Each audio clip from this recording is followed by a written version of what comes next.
Hello everybody, I am Keaton of Kid Catholic. Hello everybody, I am Keaton and this is Kid Catholic Season 8, Episode 17. Before we get into today's video, really quickly, I want to say please click the red subscribe button down below and the bell next to it, that way you get notified when I come out with a new video. Also, I have been posting things on the community tab on YouTube, so be sure to keep a checkup on things. I post the newest video, things like that, so make sure to keep up to date with the community tab on my YouTube channel. So for today's topic, I want to talk about something that absolutely needs to be addressed, which was happening right now. And basically, even though it might sound little right now, things like this always start out as little things. We are seeing the church under attack in a lot of ways, and I talk about saints, and a lot of times in my Saint of the Week, I'll say, like, we're not under physical persecution right now, like this, because a lot of times I do martyr, right? Like this said martyr. But it's getting to the point we're not under physical persecution, but it's getting to the point where that like ridiculing of the Catholic Church is getting worse and worse in America. We're seeing statues of Saint Junipero Serra being torn down. People are wanting to tear down statues of Jesus, right? We have a horrible blasphemous movie that's making a mockery of Jesus coming out. We have all these different things, and the worst part is it may seem like by the media, by people, that things like this are just socially acceptable. And it's really sad to see, and we can't stand to let our church go under. Now, why am I bringing this up? Well, you see a lot of times in church's history, the church can survive anything, right? That's not something that we should be worried about. The church has survived for 2,000 years, through all the wars, through all the everything. The church can survive anything. But it starts with the action of the people. And when the church was under attack, during the time of the Crusades, right, the church and the people within the church would turn to God first, right? So we need to do the same, and we need to start taking action, right? Because it gets to the point where we can't just sit back and let it happen anymore, right? For a long time, Catholics have been ridiculed for America in a very long time, but we've sit back and let it happen because it has not affected our church in big ways, yet now it's getting to the point where it is, right? Where we're seeing statues torn down, when people are wanting to take down statues of Jesus himself. It's getting to that point, and it's horrible and terrible to see. So this is a time where we all need to come unified. What can we do as lay people to take action? Well, the number one thing that I would say is absolutely praying. I know that this sounds sort of cliche, like, oh yeah, prayer is the answer to everything. And the reason it sounds cliche is because we hear it so much. The reason we hear it so much is because it's true, right? Prayer, it's so significantly important. When Mary gave us the rosary, she told us that the rosary is the most powerful weapon. Let's all go and pray the rosary, right? Let's turn to God. Back in the Catholic Church's history, when the church was under attack, they would turn to God, right? That's what we need to do now. It is more evident than ever when our church is under attack like it is today. And again, it's not to the extreme like it has been in the church's past, right? But we don't know. It may get there, in which case we need to stand up. Especially I know I have a lot of young people watching, right? We are the next generation of the church. We are the Catholic Church's future, right? We need to band together. We need to take action. What else can we do besides just pray? Well, I say just pray lightly because prayer is a very powerful tool. Well, something that we can do is we have the benefit of the internet, because the internet can be a distraction, but it can also be used for good. You see, like that blasphemous movie, people started a petition on change.org, and now that petition is gaining traction, right? And that's where we can do things to change that, right? Signing those petitions, raising awareness, right? We have the power of social media, right? Maybe raise awareness about how the church is under attack. Maybe get some people to take action, right? Whatever it may be. We cannot allow this to happen. We cannot allow Jesus to be mocked. We cannot allow Jesus to be torn down like he is, right? We cannot allow statues of the saints to be torn down, because it's not okay. It is not okay to take the Catholic Church and to just pin us down. Like, haven't y'all noticed that over the 2,000 years of the church's history? Because, I mean, I haven't been there, but the church was under attack a lot. And because, I mean, why were we under attack so much? Well, maybe because we're like the right religion. Just a crazy idea. Anyway, my point being that people are going to attack the church, and it's not physical right now, right? But it maybe is verbal. And so I've talked about this quite a bit. I want to expand on it. We should live in a way that those who know us know that we are Catholic. But now more than ever, that can be scary. That can be scary, it can be hard, it can be difficult, right? No matter how difficult or scary it may be, it's been difficult for the saints to come out about their faith, yet they have. Because if we build that relationship, if we build that friendship, if we build that love with God, then it becomes significantly easier to be proud of our faith, to show others about our faith. Maybe it's by wearing a cross necklace. by wearing a Catholic shirt, by posting something Catholic on our social media, by sharing something Catholic to our Instagram story, right? Whatever it may be, these little things are able to defend the church, because here's the reality, okay? And I know that may sound, oh, you're just blaming this on everything evil that has ever happened as the devil, and well, no, this one is.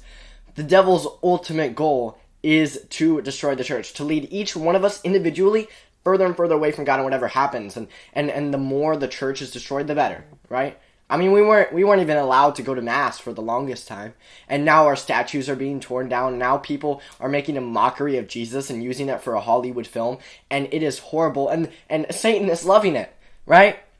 And the funny thing about Satan is that anytime he battles with God, he always loses. And so we cannot allow this to continue happening. We need to take action. Maybe it's just by having a conversation with someone. Maybe it's by bringing it up. Too often, we have a tendency to stay quiet in these situations. Oh, well, I don't want so-and-so to judge me. I don't want to be controversial and talk about Christianity. I'm going to leave that alone. But no, that is not enough. God tells us the 2 greatest commandments: love one another above all. Love one another equal to yourself, right? And love God above all else. And in order for us to really complete that, if we love each other equally to ourselves, then we will want everybody else to get to heaven equally as much as we do ourselves. And if we want other people to get to heaven, which we need to do, because it is an ultimate goal, not only to get ourselves to heaven, but to get others to heaven, then we need to bring this stuff up. We can't keep sitting back and ignoring it. We can't keep sitting back and pretending like it isn't happening. Because God wants us to take action. Like, we can't continue to allow this. Anytime in the church history, they took action. Now, does this mean be violent and angry? Absolutely not, no. But it means they stood up for their faith. Early Christianity, they stood up for their faith an insane amount. They endured so much Christian persecution. The sad thing is, Christian physical persecution is still happening in other parts of the world. We can't let it get to our country also. We need to stand up and defend. Because the reality is, we know who the winner is. We know who wins in the end. Who wins is God. God is the ultimate victor above all else. God beats everything and everyone. Even if all 8 billion of us tried to go against him, God would win. Because he's God, and he created us, and he created everything. So we know who wins. But does that mean that we're just like, oh, God wins, so he's going to take care of it. I'm just going to sit back here? No. Right? No. We need to take action ourselves also. Because think about it. We love God, and if God is our best friend, and if we have that love for God, then we will want to defend our church also, and our Catholic faith, Jesus' church. And I know a lot of times there's a lot of things separating, Catholics versus Lutherans, whatever it may be. At this point, it doesn't matter, right? We all need to look to God, and we all need to defend not only our Catholic church, but our Christian church in general, right? The lovers of Jesus, we need to defend it. So we can't just sit back and then not say anything, right? And I'm not saying that we all need to go out and lead a crusade against everybody who's tearing down statues. Like, no. But we do need to raise awareness. We do need to let people know, hey, I'm not okay with this. Hey, this isn't okay. Because if enough of us do, let's say if every Catholic in America tomorrow posts about how sad the statues of St. Junipero Serra being torn down are, then don't you think that'll raise an eye? And that'll get people who even aren't Catholic to acknowledge that, hey, people actually care about this? Then let's get to that point, right? That's how change happens. That's how movements happen. It's by, if enough people talk about it, then it's, hey, we might want to do something about this. Even if you aren't Catholic. And that's what we need to do, right? We have freedom of religion in America, right? We are lucky enough to have that, and we need to keep that. We can't let them tear down statues of Jesus. We can't let them make blasphemous movies of Jesus. It's horrible, and it's disgusting, and it is Satan, and it is the devil winning. And we can't, I know I'm repeating myself, but I'm repeating myself because it's significantly important. We can't sit back and just be okay with it. We need to take action, and it starts with talking. It starts with having a conversation. It starts with bringing it up. We have the blessings of the internet where we can say, hey, I'm not okay with this. And we can actually talk about it. And a way to do that is to look back on Christians in the past. How did they start it? How did they start a movement? How did they overcome Christian persecution where they were, right? Because right now, again, we're not at the point of physical persecution, but who knows, we could get there. And it's sad to see where our country and where our world may be heading. So I'm asking you, all of you, whether Catholic or not Catholic, I mean, even people who aren't Catholic, even people who aren't Christian, can acknowledge, hey, tearing down statues of Jesus is wrong, right? So no matter where we are, no matter our religion, no matter what, let's stand up and let's take action. And let's not just sit back and let them walk all over the faith. Let's not sit back and let Satan win. Let's say, hey, this isn't okay. Because it's not. There are some petitions to sign on change.org about specifically the blasphemous movie of Jesus coming out. I'm not saying what it is on here for a reason. But if you're an adult and you want to go and look about it, I highly suggest you go see what that is and sign the petition on change.org to change that and to not allow the movie to be made. But things like this, guys, we really need to take action, and we can't let Satan win. So let's pray, pray, and talk about it and raise awareness for what is happening to our church. So now that the topic is done, do you all know what it's time for now? It's time for the Saint of the Week. And today's Saint of the Week is St. Martin de Porres. Now, the reason I chose him is because he stood up against injustice in his country very well. So he was born in the 16th century in Peru, and he was an illegitimate son born biracial. And he was half white and then either half it was Native American or African, and they weren't sure. And as a result, in the time in Peru, it was illegal for anyone who is biracial to have full rights, for anyone who is mixed to have full rights, or to become a member of a religious order fully. And this really affected St. Martin de Porres. And as a result, St. Martin did whatever he could and persevered to get into a religious order. And eventually, he persuaded them into letting him in, despite the fact that he was biracial. So he was able to get into his religious order and devoted to going out and working on the streets for those who didn't have equal rights as other people within his country, and to going out and to giving to the poor, regardless of their religion, status, race, whatever it was. He would go out and he would help them and he would feed them, and he devoted his life to that. Not a ton is known about him other than that part of the story, but his fight against injustice, specifically in Peru at the time in the 16th century against racial injustice, is something that can be looked at upon today. Now, of course, I did a video on that a couple weeks ago. For what I talked about today, I chose him because, again, he gave to the poor no matter what their religion also, right? And right now, in a way, I was talking about discriminating by religion, right?